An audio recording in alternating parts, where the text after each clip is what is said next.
सरकार के आत्मसमर्पण व पुनर्वास नीति के तहत गया पुलिस व सीआरपीएफ के द्वारा लगातार चलाए जा रहे अभियान के दौरान मुख्य धारा से जुड़ने के लिए निरंतर प्रयास किया जा रहा है, जिसके फलस्वरूप गया जिले नक्सल प्रभावित क्षेत्र के 2 नक्सलियों ने अपने हथियार के साथ गया पुलिस व सुरक्षा बलों के समक्ष आत्मसमर्पण किया है।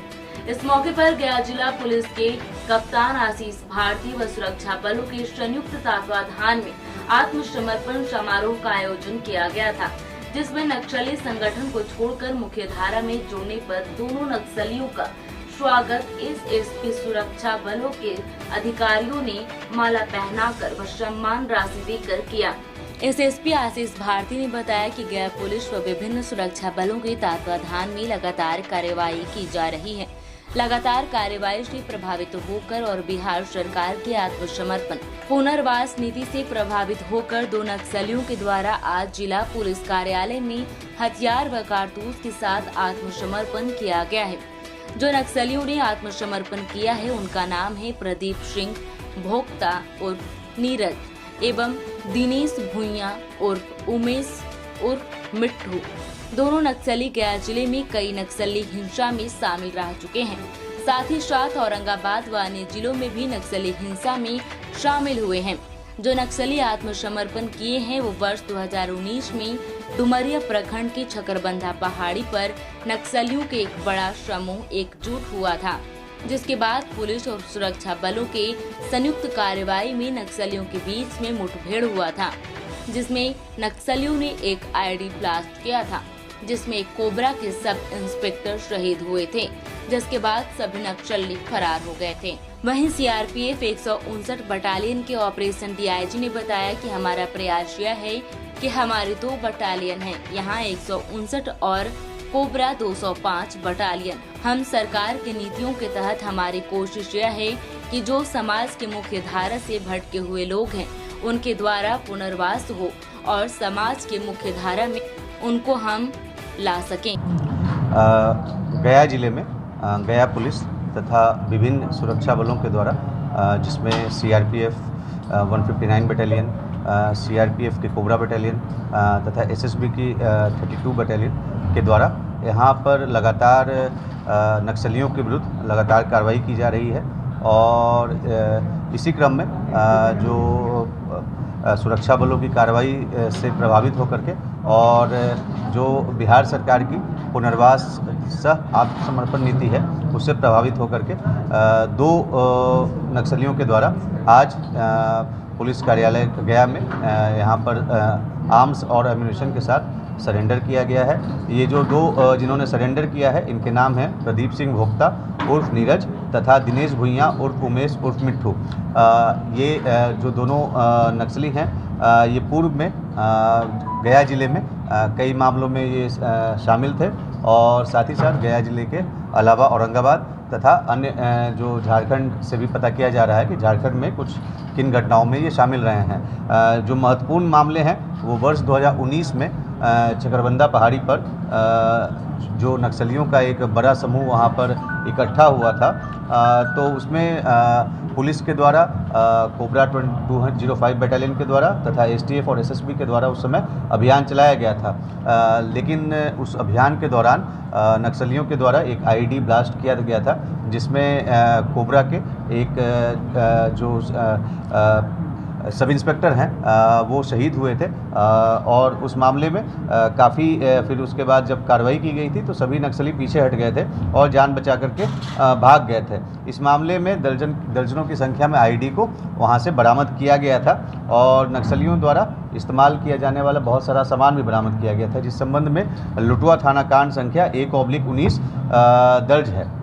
इसके अलावा लुटवा थाना के नागोबार में भी वर्ष 2019 में मई माह में 17/5/2019 को नक्सलियों का एक समूह देखा गया था, जिसपे सुरक्षा बलों के द्वारा जब वहां पर कार्रवाई की गई थी तो उसमें एक नक्सली मारा गया था और घटनास्थल से भारी संख्या में हथियार और कारतूस बरामद हुए थे, जिस संबंध में लुटवा थाना कांड संख्या 6/19 दर्ज है। इसके अलावा वर्ष 2018 में डुमरिया में नक्सलियों का जो एक समूह जब देखा गया था, तो फिर उस समय पुलिस के द्वारा और अन्य जो सुरक्षा बल 205 कोबरा बटालियन तथा सीआरपीएफ के द्वारा जब वहाँ पे कार्रवाई किया गया था, तो नक्सलियों के द्वारा पुलिस और सुरक्षा बलों पर फायरिंग किया गया था। परंतु उसके बाद जब सुरक्षा बलों के द्वारा वहाँ पर जवाबी कार्रवाई की गई, तो नक्सली सब वहाँ से भाग गए थे और वहाँ से काफ़ी संख्या में आईडी और अन्य जो सामान है उसको बरामद किया गया था, जिसको विनष्ट किया गया था, जिस संबंध में डुमरिया थाना कांड संख्या 55/18 दर्ज है। इसी प्रकार से वर्ष 2022 में, पिछले वर्ष लुटवा थाना में हल्दिया के पहाड़ी इलाका में जो नक्सलियों का एक जत्था जब वहाँ पे देखा गया था, तो पुलिस के द्वारा उस पर कार्रवाई की गई थी। तो नक्सली भाग गए थे, लेकिन वहाँ से AK-47 और अन्य हथियार और कारतूस बरामद हुआ था। इस संबंध में लुटवा थाना कांड संख्या 5/22 दर्ज है। तो इसके अलावा भी अन्य कई सारे मामले हैं जिसमें ये लोग शामिल रहे हैं। मुख्यतः ये जो विवेक यादव करके एक नक्सली है, उसके साथ ये लोग रहते थे, उसके ग्रुप के ये मेंबर्स थे।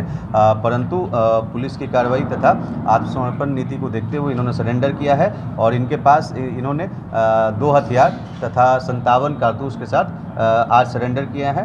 इनके नाम मैं पुनः बता देता हूं। इनके नाम है प्रदीप सिंह भोक्ता, जो कि औरंगाबाद के मदनपुर थाना क्षेत्र का रहने वाला है और इसके ऊपर अभी तक के प्राप्त जानकारी के अनुसार 11 कांड दर्ज हैं।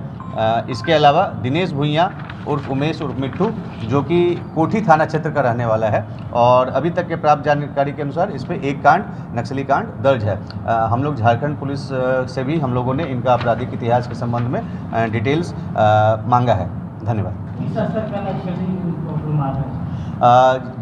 ये जो दोनों जो नक्सली हैं, इसमें से प्रदीप सिंह भोक्ता एक मध्यम स्तरीय उस नक्सली संगठन में उस स्तर पे थे और जो दिनेश भुइयाँ हैं वो अभी प्रारंभ ही किए थे, तो वो उसमें अभी प्रारंभिक स्टेज में थे। किस तरह के हथियार सरेंडर किए? इनके पास से एक 303 बरामद हुआ है, एक थर्नेट बरामद हुआ है और 7.62 mm का 57 राउंड गोली बरामद हुआ। जो हथियार बरामद हुए वो पुलिस का तो नहीं है?